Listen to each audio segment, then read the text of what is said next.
Entertainment.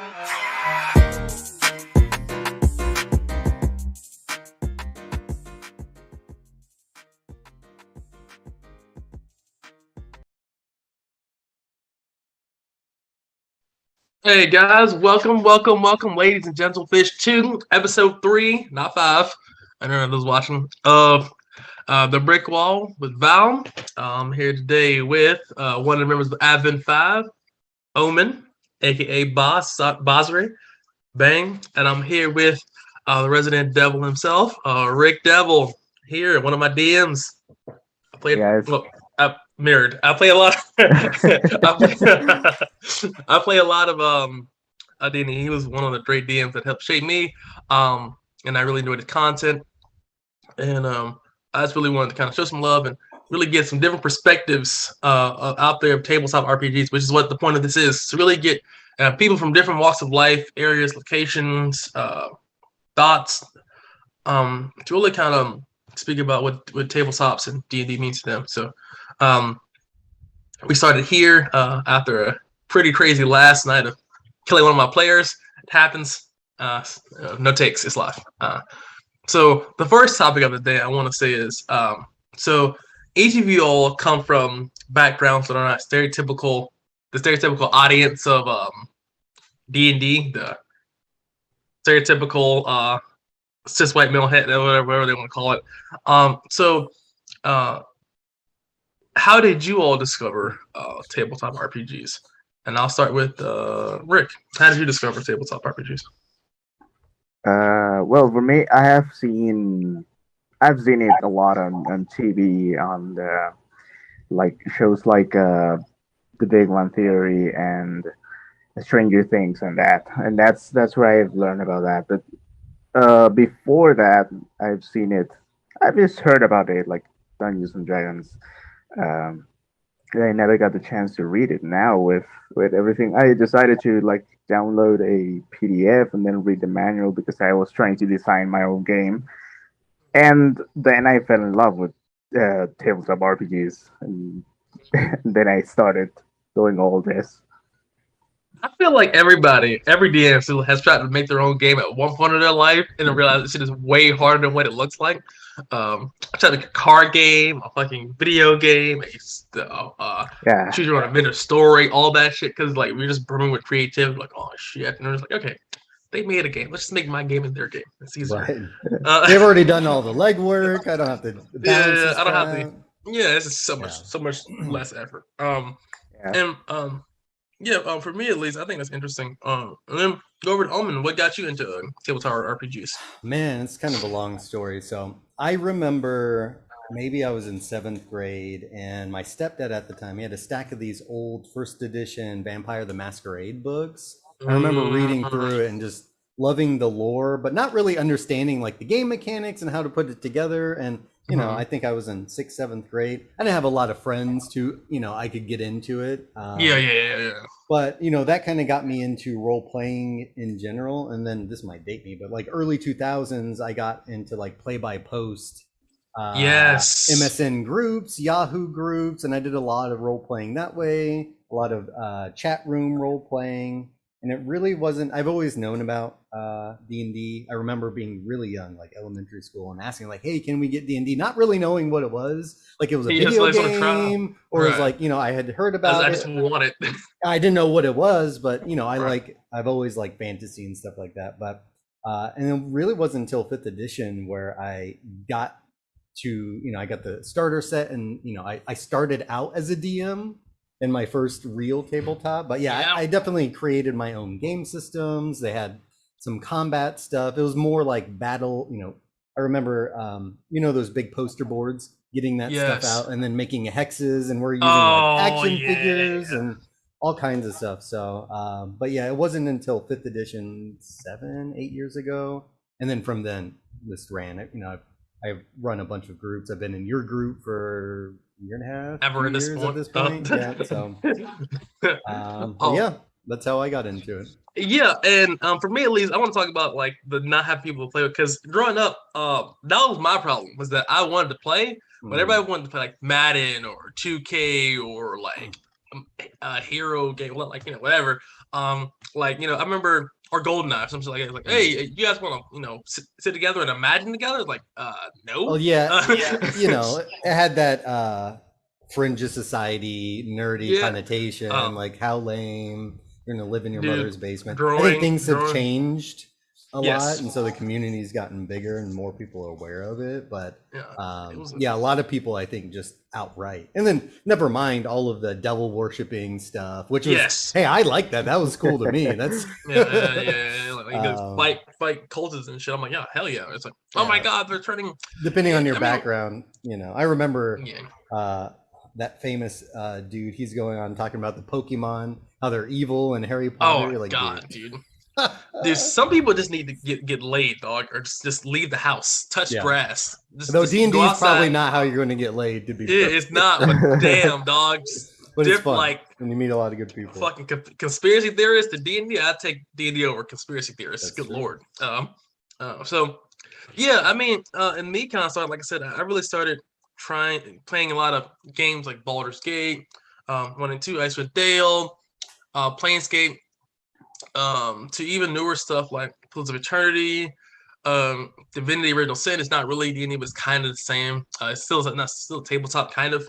CRP. And really, basically. But I really got into those, and it really kind of pushed me towards really doing those. I started really, I guess, basically because basically AD&D or second edition like that. I really started there. And playing with my friends, and then older people as well too. And then I slowly worked my way up to 3.5, then slowly worked my way up to 5th edition. I skipped 4th edition because no one wanted to play it because it's not even that it was bad, to be honest. It was just different. So that was really kind of my experience. Was I wanted to play, didn't really chance to play much later in life. And I'll say this.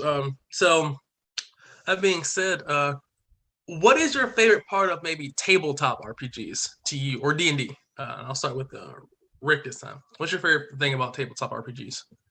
Well, my favorite things is that I said before that I wanted to create my own game, and I because I am a programmer, so I love video games, and I started to create video games. I love it because it's like making a video game without programming and all that background stuff. It all happens on your brain computer, and that's great. And also the fact that you can all have this same imaginary picture together, that's great for me. That's awesome. I love that. And it goes to show me, I strive, to also have a map, but also be able to kind of just bring you in the story. Kind of, we all kind of basically dream together, set out to fucking Morrowind. We all kind of dream together and kind of really kind of get this picture of that idea, and it becomes so vivid as you really get locked into the world. That's something I haven't experienced in any other medium. So I love that. It's one of my favorite things too. And Omen, what's your favorite thing about tabletop RPGs? There's a couple things. I think storytelling. I think if I really, really sit down, it scratches an itch, I think, for a lot of humans, that storytelling aspect where you can just sit around a fire. I think it goes back ancient times where you can sit down and tell stories and escape reality into something else. And then, like you said, it's like you're sitting down with a bunch of people and hallucinating. You're somewhere outside of the universe and having this shared cooperative story where it melds and moves with each other. That to me, especially if you have a good group where it gels, it's so fulfilling in such an interesting way that you get addicted immediately. And so that man, nothing's like it, man. Nothing is. I mean, and it goes to like, and if you're really creative, I think really creative people really get drawn to it. I think positive and negative, I'll talk about that later, but it's just one of those experiences that you just love. And for me, one of my favorite things about tabletop RPGs is how ironic it is. The fact that D&D tends to bring the most like anti-social people to play the most social game that has ever existed in man. To all sit there and role play a different character and then live the experience in yourself is really unique. No other.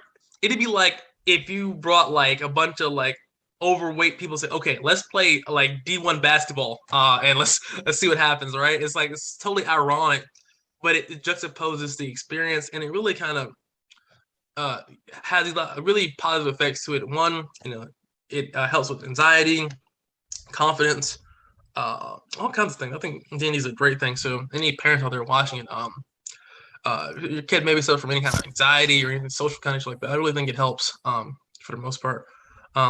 And we go from there to what is your least favorite part about tabletop RPGs? I will start with Rick again. What's your least favorite part about tabletop RPGs? Let me think, because Mm, that's a hard one, because I have never thought I about got that. several. Okay. Well, Yeah. Let me What whip out the list. Hold on. what I wouldn't like, it's mostly not about tabletop RPGs, but it's maybe about people. Like, there's a lot of different personalities out there, and it's hard to make them like work together. Sometimes you have good people, sometimes you get bad people, and it makes Weird. I have the fortune of have great players that almost always go along, but I have having a couple of experiences where players are not too great. So um, that that's probably the only bad thing I see about tabletop RPGs, and that you're- nobody wants to be the DM. Forever. Oh You my want to play, God. yeah. You want to play, and it's like Forever DM just like half almost begs like, yo, are you guys winning the game? Oh, sure. And Forever DM is always the most prepared to play any game. And then they'll go uber prepared, super focused. I made a hand specifically for this setting, and then it devolves into just memery as soon as we get there. It literally, I've seen it happen just so much. I'll make a super cool character like, oh, we're going exploring some stuff. I'll make this super cool ranger dude that's kind of tied into the world. And it's like, okay, and you're trying to find an ogre that's stolen the princess, and and you tasked by this short prince to find him. She's being turned into an ogre. It's like, is this Shrek? And so it's no, it's happened. But yeah, Owen, what's your least favorite part about tabletop RPGs? I'd have to agree with Rick. It's people tend to fuck everything up, right? They're the worst part of everything. It's a double-edged sword. That's the best part. But I think especially as a DM, dealing with people who conflict different ideas of what is fun. Some people like role playing. Some people like the mechanics. Some people just aren't, they don't take it seriously. They just want to hang out. So trying to find a group that gels. But I think as a DM, the biggest thing is, and you have to learn, I think, as an adult, but my job, I'm a manager, so managing people, managing expectations, really setting someone aside like, hey man, this is a cooperative effort and we need everyone to be on the same page. And I think a lot of DMs, and if you guys are listening, it's difficult, but it's something you have to do. You have to facilitate fun, set boundaries, correct bad behaviors. Otherwise, one bad apple can spoil the bunch. But it's not always the case. Sometimes you just have to check in and make sure everyone's doing okay. But yeah, people are dynamic and they can have fun, but it goes the other way around. They can crap on everything too. So Yeah, I definitely. agree full-heartedly, and I want to kind of rebut that too as well. I think when people don't set boundaries as players and as DMs as well, it just fucks it up. You have to be transparent. I remember going on Reddit to the D&D, and it's just literally full of basically, in my opinion, sensitive people that just cannot just talk to somebody like, my DM tried to kill my character. Like, is that okay? Like, oh my God, dude. Like, like, what are these children? We need more context, first of all. Yeah. Like, it's one of those things where people can, bring so much life to something. Like, it's almost no greater feeling. That's true. A no greater feeling than you building a world and players getting invested into what you've built and kind of going along with a unique kind of set of experiences in this world. The players can just totally destroy that. DMs too. I don't want to we don't want to poop on players, but this is true. I will say this is true. Yeah, because players do have a responsibility of facilitating fun and like buying in. DMs have to, Correct. manage people, but it goes other way. I've played plenty of DMs where it's like a power trip, and Yeah, it's like my NPC is Godsword, the Furious. All right, everybody get behind me while I play the game as you watch. I was like, all right. So my NPC is a level 37 CR.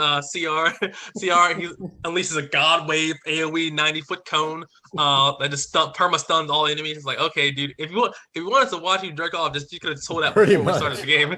Yeah. You know what I'm saying, dude? It's fucking weird. And yeah, I mean, DMs, so much responsibility into that task that I think some people, and that's why I said I gave a little bit more to the players, because the DM has to do so much to facilitate a good game, that if you're playing Quattro to Smoketro and you just go around and just want to not interested in the world or the story or the combat, and you just kind of I just want to smoke weed and just like touch dragons and shit. I'm like, okay, dude, but you can do that, but if you're really bored or not invested, that's your fault for not bringing a character that would be invested in the story that you're playing in. It's super huge. Players make characters that have nothing to do with the campaign or the story or whatever, or DMs don't facilitate the idea that this campaign is going to have this, and you try to make a character that fits into the campaign. That's very, very important. Probably one of the most important things besides boundaries is players make characters that fit the thing they're doing, and DMs tell the players about the world they're going to be bringing their characters Session in. 0, it's so important to get that stuff. It's so important, but it gets so fucked up. I can talk about it for hours, but that goes over separate topic by itself. Yeah, it's a whole video. I want to say too as well. One of the biggest things that I've seen, at least in tabletop RPGs in general, not just D&D, is that after about the first arc of the story, whether it's World of Darkness, Vampire Masquerade, Werewolf, Dungeon World, any kind of tabletop RPG you can play. After about the first arc, whether that's T2, most campaigns tend to just fall or fail immediately. And I have a reason for that as well, but I'll start with you, Owen. What do you think is the reason why most tabletop RPGs fail after the first basic arc of the game? I mean, the simple answer is just life gets in the way. People, they move, they've got school, job, kids, different priorities get in the way. I mean, that's the first thing. And then I think it goes back to what we're talking about, not setting up the players, their expectations like understanding what do they like. It could be they're not interested because a certain player is acting a certain way, or they're just not getting what they want out of a game. So I think that's why, but mostly it's probably just logistics. Life gets in the way. Yeah, 100%. I think so too as well, and I'll talk about that a little bit later. But Rick, why do you think most campaigns end after basically T1 or actually like the first leg of the campaign? Well, yeah, life just gets in the way. It's hard to have someone like committed with a job and with family and all that for more than 1 month, 2 months. It's maybe easier when people are paying to play at some point, because they are like invested. Yeah, they're invested. They're trying to think, I'm gonna spend like I don't know, $10 a week or $40 a month to keep this day for D&D and that. And that's another. But also, people, if you don't enjoy playing with other people, then it's hard to stay committed in that way. I agree. I do think the players should have an investment into the game as far as like just time and effort into it as well, to an extent. With a lot of games, not saying that needs to happen, because even my game is kind of a testament to that. But it's so hard to get random people, especially if they're not friends, because a lot of tabletop RPG now is online from like people that you didn't grow up with, whatever like that. It's so hard to get a random person you just met, be like, okay, cool, can I have like a year of every Friday of your life for like the next year so we can finish this kind of cool story? It's like yeah, but like I want to go on a date, or yeah, like but I got caught with my friends. Oh yeah, like a fight's going on, or yeah, like you know, it's hard to do that, and it's it's almost it's just tough, especially in this kind of fast, everything gets to be instantaneous stratification kind of market. Um, I will say and though that the advent of like Roll20 and other virtual tabletops has made it so much easier because playing in person is a chore, getting maps and tables and who's everything. hosting and travel and let me get someone to watch the kids, so I'll say my experience is it's a lot better now, with that being said, but 100%. I couldn't imagine like uh, even some of my players right now have kids. I couldn't imagine having them come around. Okay, like who's gonna watch my kid every Friday?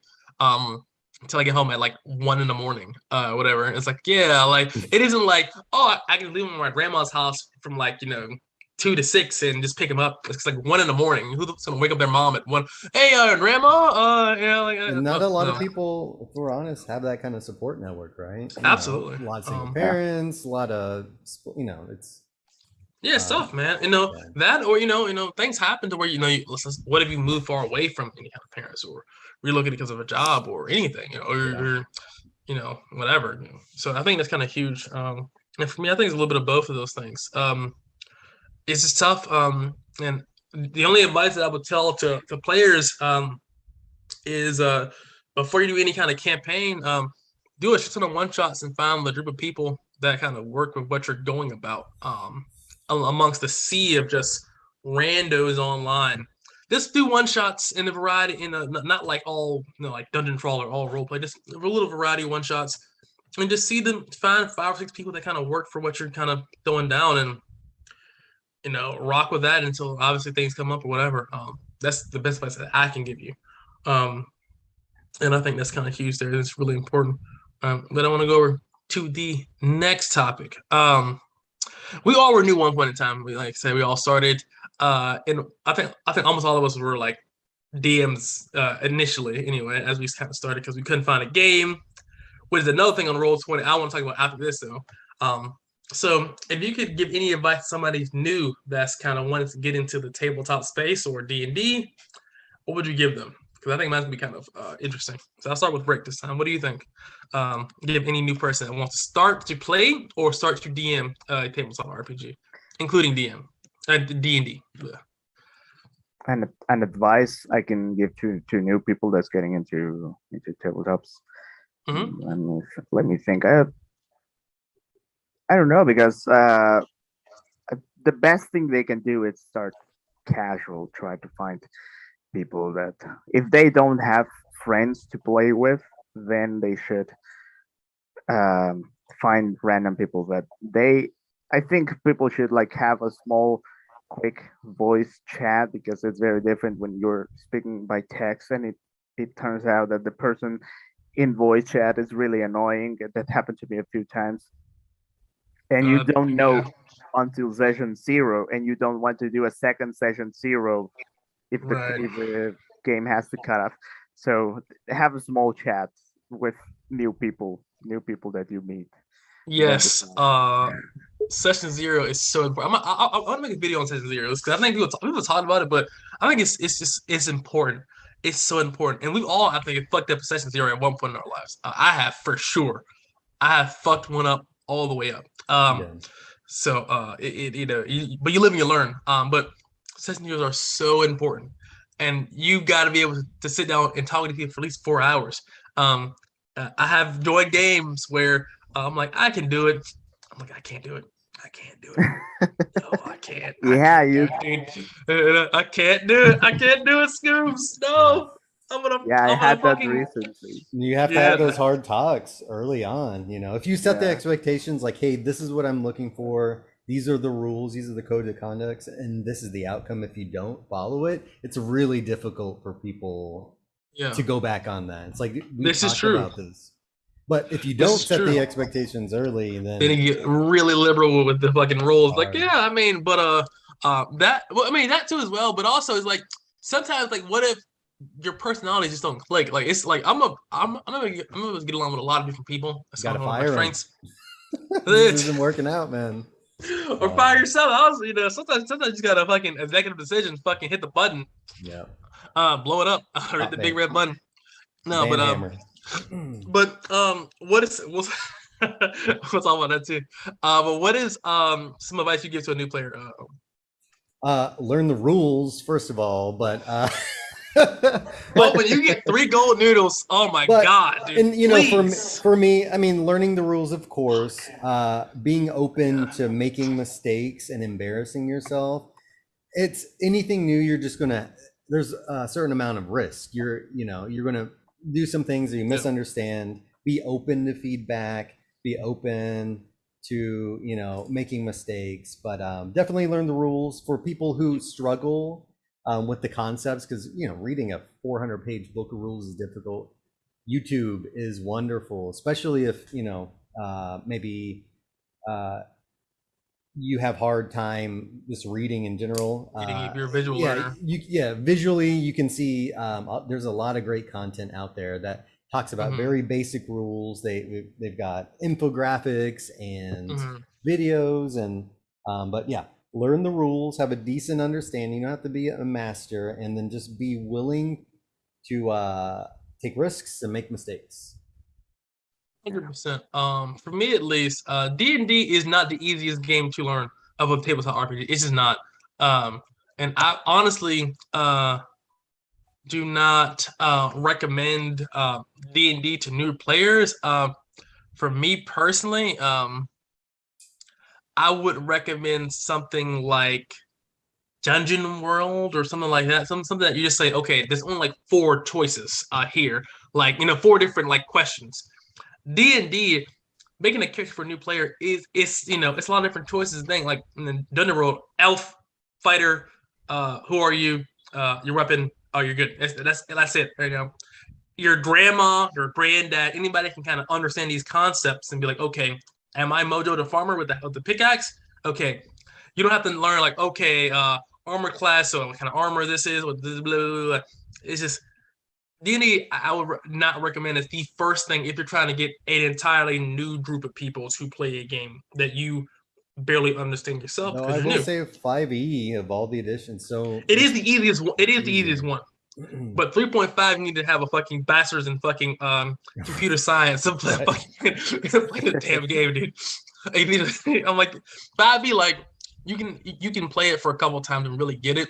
The problem is getting to that point. But I would say if you have people that have never played video games or don't like that, start with an easier tabletop than 5e, because it's a intensive game. I'd say difficulty 5-ish, but like it's games that are easier than that.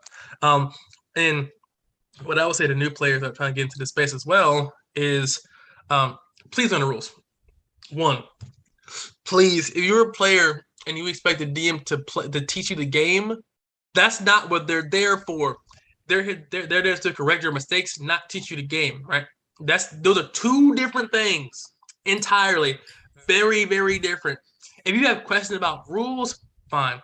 If you're like, DM, what am I doing? That's not playing the game. That's asking the DM to tell you how to play the game. Well, I would add it like a caveat.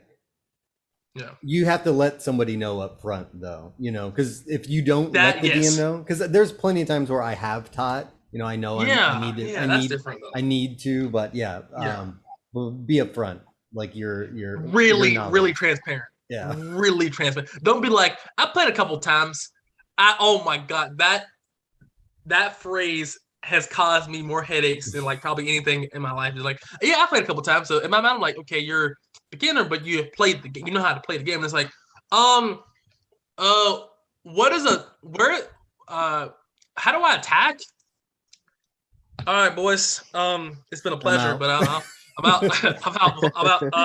No, I'm good. I'm good. Because then the DM would set you aside before the game and almost have like a practice, like little kind of encounter thing to kind of so you can know what you're doing. But if you do not do that, then the DM assumes that you know what you're doing, and then it makes a 4-hour one-shot take 7 hours. I do think most players, and myself included, the first time I played a tabletop was just like a guest appearance at someone's ongoing campaign. They gave me a sheet. They talked me through it. I played, but I had no idea what really Right. I was doing. That is different. Please understand Yeah. that Right. when someone asks you, just be transparent. It's going to save a lot of people a lot Please, of time. man.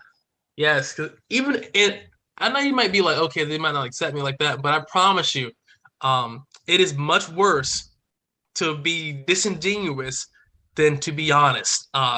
If you're honest, you strike out, whatever. But if you're disingenuous, and uh, DMs, there are not that many DMs, and most DMs talk to each other and ask for questions like that. Eventually, like you'll kind of get around especially online, the ethos space. Like, yeah, that guy's a dick, or yeah, that guy's a or whatever. Like he said, like you have been playing for a couple years now, and he didn't know what an orc was. There's a couple things that I can't stress that enough. Please, Yeah, please. well, and the DMs who are willing to work with new players, it's going to be a better experience for you if you go Correct. in and you deal with someone who is a dick or just not good at describing concepts and teaching, because really that's what you have to do. Right. You won't have a good experience, then you'll be turned off the whole thing. So just being honest up front. There's plenty of DMs. Most of them, I would argue, are happy to share that, but you have to let them know so they Yes. can prepare. Yes. They need to work it into their schedule. Yes. Dude, for those that aren't experienced DMs or have DM'd a lot of games, it's like that sounds pretty normal, right? It's not the normal experience. No one ever says they're new. They always just says like roundabout words that DMs have to mentally impact. Like, okay, they said they played before, so that means they played never. All right, so let's talk about it. Let's sit down and talk about it, and let's actually show you how to play the damn game. It's so important. I mean, at this point, maybe dozens of people that I run a lot of one shots where people said they've played, and I'm literally like, yo, how far can I move? You tell me. Yeah. Well, in my experience, it's more important maybe to trust your EM than to learn the rules, because a new player, if you tell him, okay, you have to read these 5 pages of your class, you're a ranger. It's kind of overwhelming if you want to start playing. You say, I didn't know I had to read a book to play this. So, I mean, the DM has to do it. But I think as a player, you don't have to do it if you have a patient DM. When I have new players not getting in the middle of a campaign that I have ongoing, I try to do the roles for them and just tell them to describe what they are doing, and try to simplify everything until they get To the point where they're like, yeah. And I think it's a good way to do it.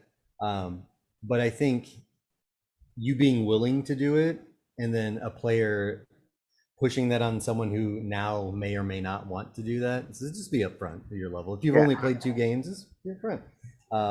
yeah, That's right. I would argue that most DMs want to share our hobby. There's not enough people who play it. We want to help out, but there's some who just don't have the time, and so. Well, yeah, I mean, well, like, or the patience. when stuff like that, it almost makes DMs almost jaded sometimes as well, because this is a very common thing that happens, especially if you like run a lot of one shots. Like if you just like, okay, I only do things, I can't run a campaign because my life is like that, but I can run one shots here and there. Mm-hmm. Obviously, you're going to get a variance of experience levels. That's just how one shots work. That's fine.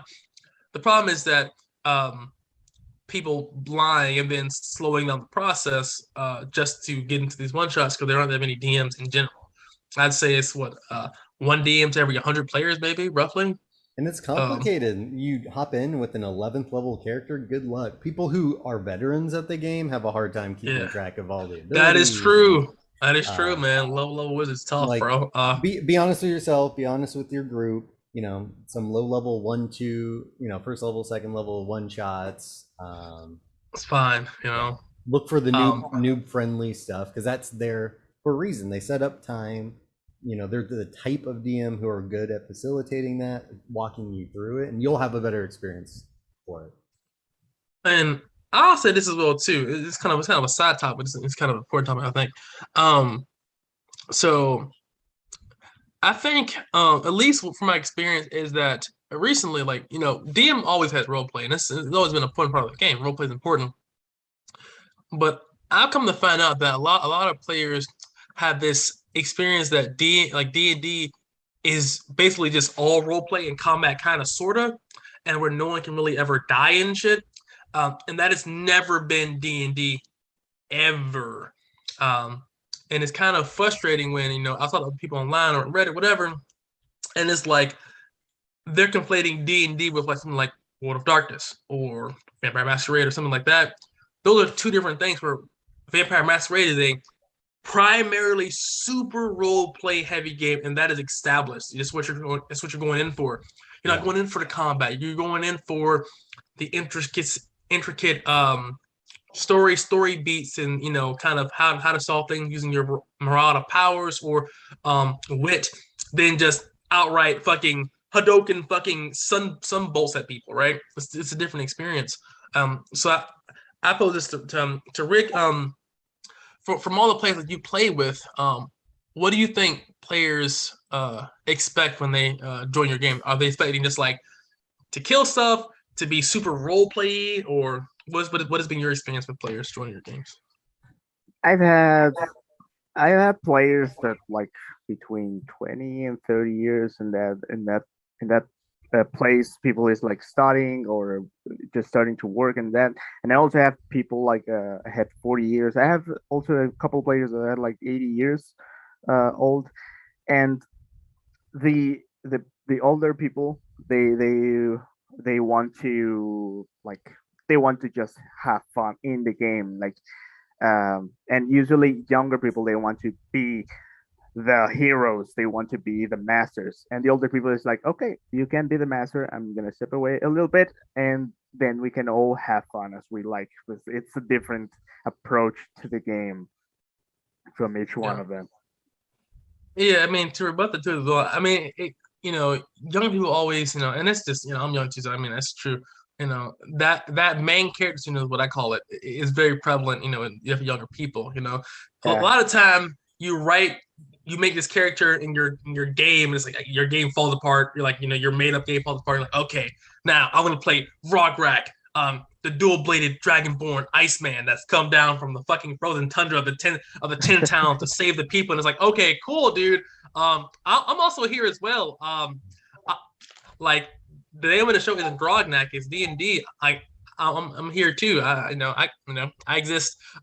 So that main character number is huge, and that's like a whole different video, but it's huge. And older players, we just fuck it, dude. I mean, do what you want, man. Like, I'm just gonna go back to sling fireballs. It's fine. This fireball, cool, whatever. Yeah, whatever. Like, Grognax go over there, like, like Batmaning fucking NPCs and shit. Come here. What is your name? Like, all right, dude. Where is the tower at, sir? Can you just tell me where I need to be? You know what I'm saying? It's not that deep. Owen, you've been DM a lot, and you've definitely played DM a lot of games. What is your experience and expectations of players that front your game?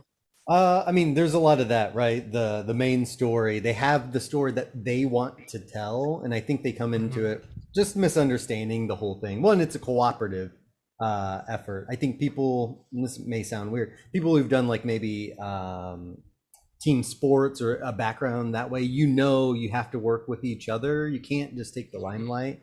So I know D&D or role-playing games attracts people who have these stories. A lot of them are storytellers themselves, and so they want to take over the narrative. This is not your story. You are a part of a world, and the story comes out as you navigate through it. But I think the experience in general, that happens sometimes. So people who've played the game more than once, I think it's a variety. Some people love the combat. Some people are really adversarial with the DM. The DM is the other way. I think it runs the gamut, but I do see that a lot. Older players, I think just from wisdom alone that they've played along, they understand the dynamic. We have to work together. We have to focus on the missions, So I think it depends. Yeah. It's people have such a variety of experience that they bring into it. Newer people, I think, tend to, regardless of age, but generally younger, like Rick was saying, they want to tell their own story. But people who've played the game, they understand really how it works over time. that team game mindset is a really important thing that you can have in D&D. If you join a game, think of it as you're signing up to be like, a striker or a defender in soccer.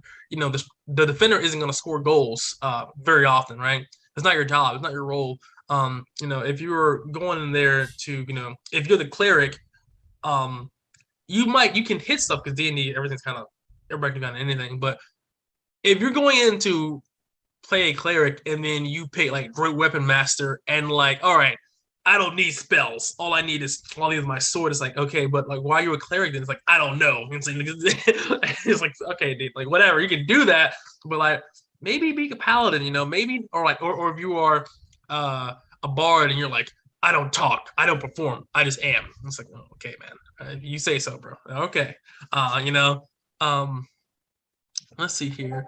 And we got a question from the tech guy in the back, Assassination. I guess I'll bring it forward to the table.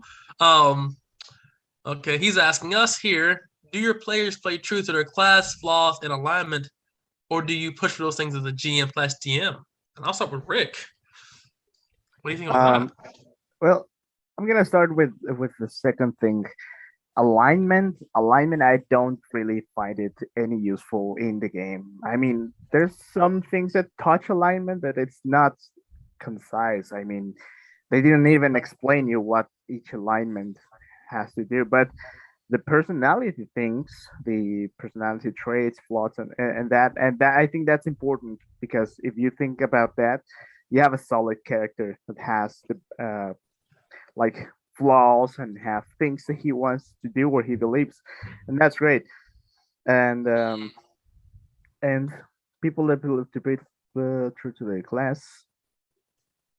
I have a lot of like power gamers that one level in cleric, one level in fighter, one level in warlock, tree, homebrew, arcana. I don't know, weird stuff, and that's good. I mean, it's hard to put up a character that's all glued together. But I'm fine with that. I try to do a lot of interpretation of characters and voices and stuff to keep them engaged in the game. So it ends up being the player in the shoes of the character instead of a character itself, like playing there. Yeah, I mean, and I want to say too as well, with the whole alignment thing, alignment for me should only really be for like angels or demons that are just cannot leave their alignment, because humans and most human races should have the freedom of all alignment. Yeah, I mean, it's also cultural. If you're a goblin and you kill people, that's good for your people. Yeah, and it's really, I think it's really subjective with the. I think it's really subjective with the alignment, and I just tell people to have a basically theme. And for me, what I do is I have a main alignment, a secondary alignment, and a tertiary alignment. Right, my character kind of goes between those three alignments, and it kind of works for me than just one, because no one's just one alignment. If you're a lawful evil character and you give somebody, a poor person, like a piece of bread, it's like, oh well, if it's not lawful evil, what are you gonna, like come on, like it's bigger than that.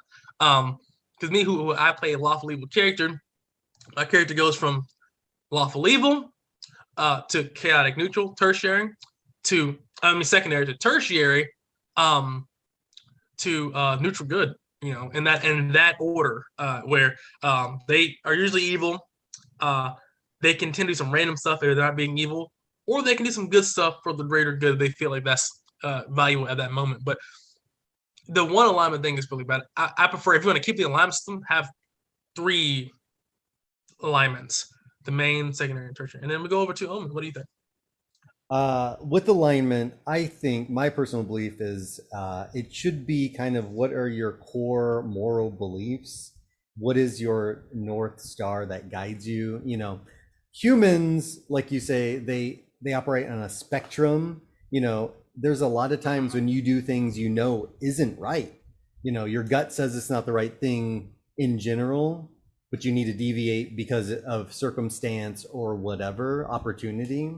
So alignment, I think, during character generation is a good idea to kind of give you an idea of what your character is. You know, those pillars that built them. But of course, people are more than some of their parts.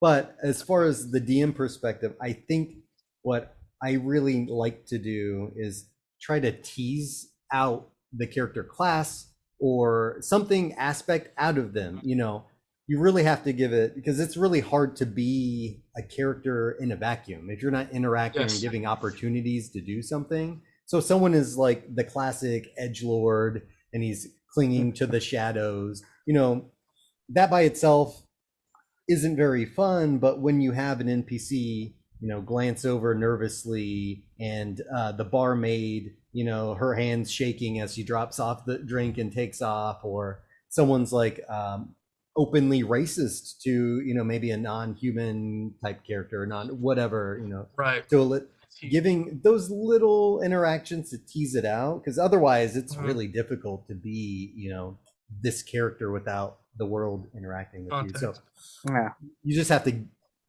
to put it in there. Otherwise, you know, people aren't just going to, you know, do it. You have to give them opportunity. And I really want to talk about that. One, and I do this too. At least I try to. I think Oma can agree.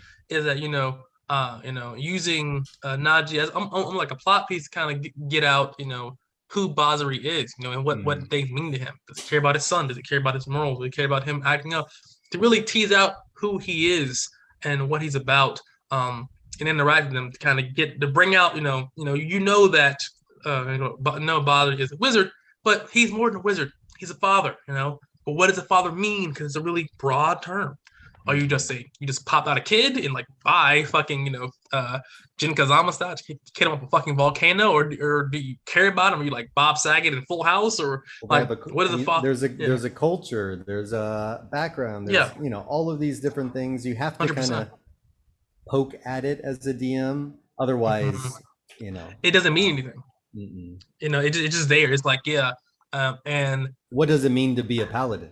You know, you have to, whatever their core tenets or beliefs, I forget, you know, whatever their oath, you need to give them an opportunity to either display their oath and stick to their guns, or maybe question. Yeah.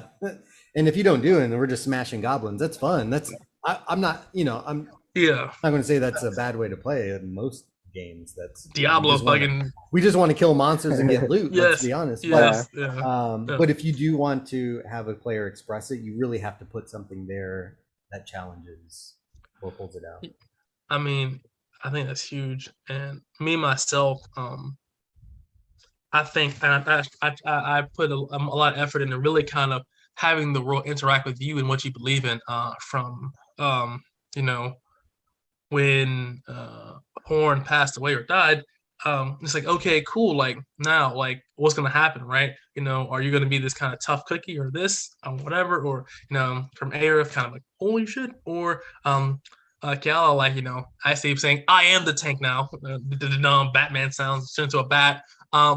It's kind of cool, and as a DM, really try to see what your player's strengths and weaknesses are. And I'm not saying attack player weaknesses. Like, don't be like, okay, you have a martial party, let's summon 37 casters with fireball. That's not what I'm saying. But like, do they care about people? Cool. Maybe throw in a kid that, you know, needs some help and they rob them, you know, or the kid maybe kills a person. It's like, okay, like, you know, he's still a kid, but he's a murderer. Like, what do you do with that, right? Ooh, is the dude gonna say, I forgive you, or he's gonna punish him? So I mean, it's huge. And if you have an edgelord character, just give him a puppy. It works. Just give him a puppy. It is great. They turn into John Wick. Yeah. literally, just give him a puppy, and it's so hard to be mad with a puppy. It really, you can't look angry with a puppy. It's impossible. Like, I skulk in the shadows. Burr? I get my dog with me and we skulk in the shadows, and the dog gets a cape eventually too, and it's just fucking great. But I want to say this here too. Just some final thoughts here. Omen, did you have any kind of question you want to take up the topic, or any kind of thoughts about podcasting, you know, what happened to you and all that stuff? Did you enjoy it? Not enjoy it? No, terrible? Did it suck? No, it's Uh, fun. I like talking about like the meta analysis of role playing mhm. games and storytelling and oh, let's see. We got another question from the back there. Pre-gens versus player gens for one shots. Um ooh, that's a hard one. That's ooh, hoo, It hoo, depends on the hoo. story. It depends on, I would say, a mix of both. I don't want to stomp on anyone's fun. I think having it there for players who are new, or maybe they don't have a lot of time, they have an option. But I would never, I really, because I've done it, I've forced people Yes, to pick some pre-generated characters. yes. It's not fun for them necessarily. Mhm. Right. I would give an option for either one, but you do have to make some expectations. One shots usually it's because you can get it done. It's like Mhm. time constraint. So I'm like, you need to have a character before, or you have a pre-generated. But yeah, I hate absolutes. I don't want one or the other. Pick Right. it. Having No, options for people is good. I mean, for me at least, the more I'm seeing it, the more, at least in a much more serious one. If you're just like going around smacking goblins, then you can do whatever you want to do. But I think a lot of times, especially if it's like a bunch of random people, like if it's your friend, you can trust them not to be, whatever. But if you're doing random one shots from random people, sometimes, man, people will come up with some of the most ridiculous things the world has ever seen. Like literally, like, so you're going to this, you're here to save the king's daughter, and it's like, I'm a bard, but I'm a pacifist. I don't attack or use any kind of combat spells. I just hope to talk people out of it. I'm um, like you could do that because you can do anything, but like your chance of success is gonna be extremely low. These guys are hardened bandits that taking the king's daughter. They're not just gonna be like, well, I You didn't got a look at good it like point. that. you know what? You know what, man? You know what? I am gonna stop killing and pillaging and all that stuff. You know what? I'm gonna go to school, get my GED, and go out. So it's just so for me, yeah, I just think that if it's random, I just say have a large variety of preachings. Like I'm starting to do now, and realize that um, having just 5 people, maybe that might be what you want, because what if you want something different? But if you have 30 pregens, you should be able to identify with one of those to kind of get the job done. And if you make pregens that are interesting enough and unique enough to where, okay, like I can play this without it feeling like you're being hampered, without being like this way outlier idea that won't work in what you're doing, I think it's fine. And it should be a balance. If you do player gens only, then you have to have some pretty like you cannot be pretty princess that pirouettes to end combat. It's not how that works.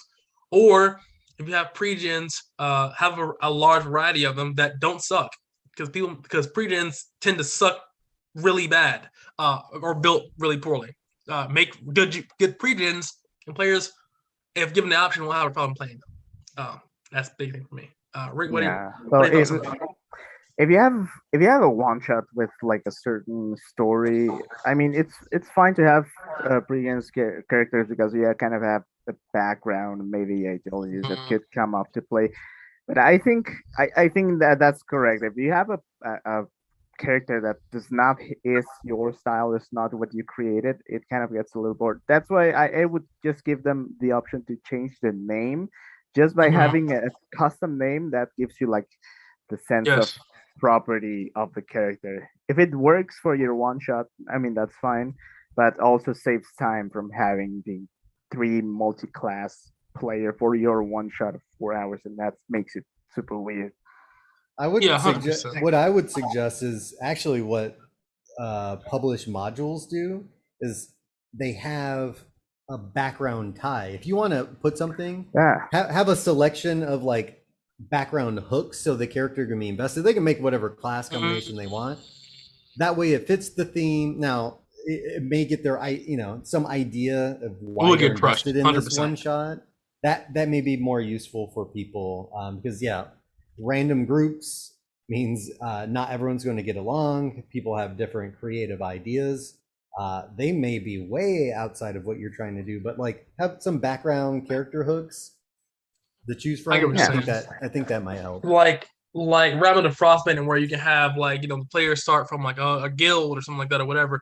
Like the campaign, I trust you guys to obviously make good characters, whatever. But I think having a central theme that people kind of like, okay, kind of ties in some of the more outlier ideas that players have, and saying, cool, how does my ideas, like which one of my ideas fits this idea the best, and I'll push that one forward. Then to say, I like this idea in my head the most, so I'll play that. That's a really really tough balance. So I'm with either one of them.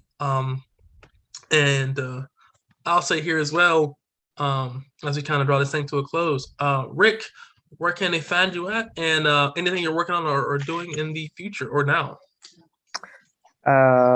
Nothing really. I am really just running games, and I have an Instagram account with some art I give to my players. I don't know. Okay. Well, then we'll put that in there as well. And yes, he also did the character art for my character, Sir Lanfrey, the goat. That's just great with the black eagle. I remember that. I still have that. It's great. Yeah. That's huge. And he runs the game all that stuff as well. And I think you do. Do you still stream? I remember I thought you streamed something like that as well. Do you still do that? I only stream on Mondays, and I'm starting to do Call of Cthulhu in Spanish on Fridays on stream. Well, if you speak Spanish, please. Do you have a Twitch or anything you stream on? Oh yeah, I'm gonna send you my Twitch page. Absolutely. Cause I don't speak Spanish, but I love the language. So who needs Rosetta Stone when you have somebody to speak it to you? Love the food and love the ladies. All right, awesome sauce there. And Omen, are you doing anything as well? And can find you anything you're doing, all that stuff, or are you just kind of keeping it simple? Oh no, I'm off radar most of the time. But obviously you guys can catch Advent 5, 6 p.m. Eastern on Fridays. I'm one of the characters there. Val, he is our GM, and we like to have a good time. Yeah, to get down with the get down. That being said, catch us in episode 4 of the GM wall, the brick wall with Val, and episode 4 is we're gonna enter the bakery.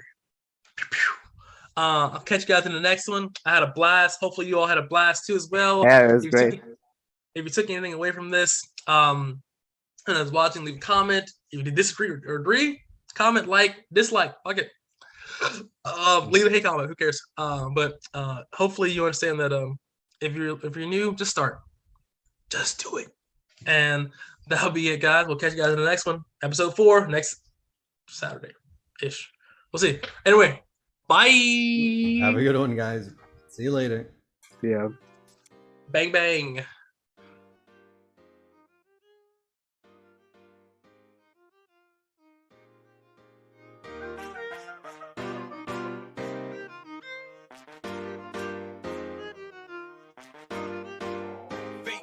Entertainment.